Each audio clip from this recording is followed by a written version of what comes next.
Pirmkārt, tas, kas jāsaprot par Kanādu, ir tas, ka Kanāda ir ļoti liela, ļoti liela valsts.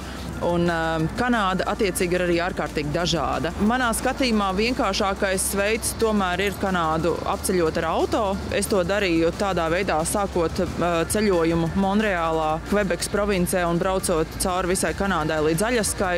Un pagāja niek 2 mēneši, kamēr mēs izbraucām cauri Kanādai. Man sirdī visvairāk ir iekritusi Kanādas ziemeļa rietumu daļa, Jukonas province, ziemeļrietumu teritorijas, Britu Kolumbija. Tas nostūrs, manuprāt, ir visskaistākais Kanādā.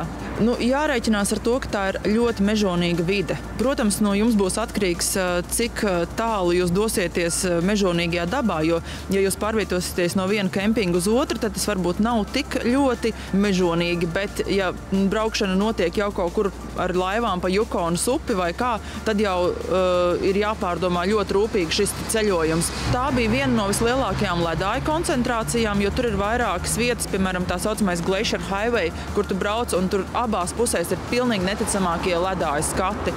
Un, protams, arī leģendu apdvestās vietas, zelta raktuvas, un joprojām mūsdienās tu vari apmeklēt vietas, kur patiešām cilvēki rok zeltu meklē, ar viņiem aprunāties. Tas bija gana interesanti. No pilsētām man no redzētajām visvairāk patika Vankūvera. Arī Monreāla ļoti skaista un Kalgarī, bet man kaut kā likās, ka Vankūvera ir visforšākā no atmosfēras ziņā. No dabas tie noteikti ir nacionālie parki. Britu Kolumbija, tas reģions vienkārši pasakaini. Un, ja gribās kaut ko eksotiskāku, tad tas, ko mēs izdarījām, mēs aizbraucām pa zemes ceļu, kas saucās Dempster Highway, līdz tai vietai, cik viņš veda, līdz pilsētai, kas saucās Inuvik.